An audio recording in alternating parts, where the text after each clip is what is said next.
Have you ever had a nightmare that seemed so real? It had scary characters at every turn, and no matter what you did to escape them, you felt doomed. The air was heavy, the scenery unfamiliar, and the fear palpable. That's the kind of dream I had recently, but this wasn't a monster under the bed kind of nightmare. No, this one hit deeper. It was about us, about America. In the dream, our country had been overtaken, not by foreign invaders, but by something eerily familiar. The people around me looked alien, but only because they had changed, warped, hardened. They had forgotten who they were and who we were to each other.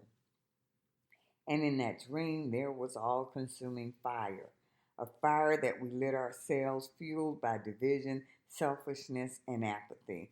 And the scariest part, the dream really didn't feel all that different from the world I see when I'm awake. In this episode, I want to share more about that nightmare because I believe it's speaking to something real. Our leaders have lost their way, our compassion is flickering, and our silence is stoking the flames. So, I invite you to sit with me for a few minutes. Let's talk about where we are. Let's talk about who we are and how we got there. And most importantly, what we still have the power to change before it's too late.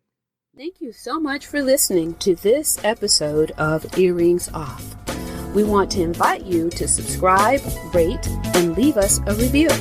You can find us on Facebook at Earrings Off Podcast and on Instagram at The Earrings Off Podcast. Welcome to Earrings Off. I have never had a dream about aliens, but it happened 2 days ago.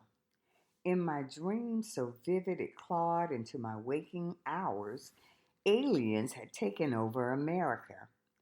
But they weren't strangers from another galaxy. They were us.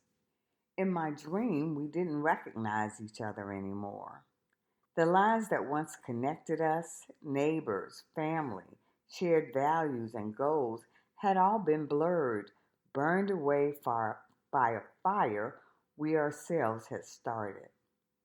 The air was thick with smoke, and everyone was inside a big pot. Flames surged, fueled by hatred, fear, ignorance, and greed. Some areas of the pot were hotter than others. Nonetheless, the heat distorted all of our faces. Some screamed, but many were silent. Some aliens looked on blankly, seemingly unbothered, while others writhed in agony. And then there were the fire starters, the ones who intentionally started the fire. They, in fact, struck the first matches. The fire starters thought their actions were unknown. They thought they were being secret about it, but we knew. There were everyday citizens who turned a blind eye when it mattered most. Others were leaders, elected not to divide, but to guide, who chose power over purpose, ego over empathy again and again. Men and women in power who passed President Donald Trump's big, beautiful bill while knowing the damage it would do to the most vulnerable amongst us. Leaders in every branch of our government who have forgotten that leadership is stewardship, not spectacle. They were trusted to lead, not merely to ogle the atrocities which now besieged us. These leaders fanned the flames with reckless policies, hate speech, lies, and apathy. Their failure emboldened others worldwide.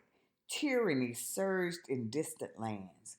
War between Russia and Ukraine intensified.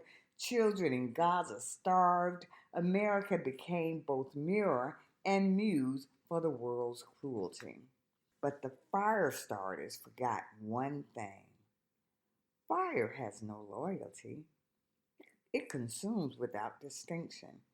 And soon the fire they intentionally set began to burn them too. The ones who thought their money, their gated communities, or their status would shield them were shocked to feel the heat intensify. The inferno does not care who started it. It only knows how to spread, and it spreads when we refuse to see, when we pretend that the smoke isn't rising. Real lives are burning. Flood waters in Texas stole the lives of children who will never return home. Entire families now carry unspeakable grief. But most of America seemingly moved on by the next news cycle. This is the true tragedy, not just the disasters, but our failure to care about innocent children who depend on us to craft policies to protect them and who expect us to be big enough to move beyond party affiliations because their lives are at stake. They are gone, and our response is to point fingers and yell at each other.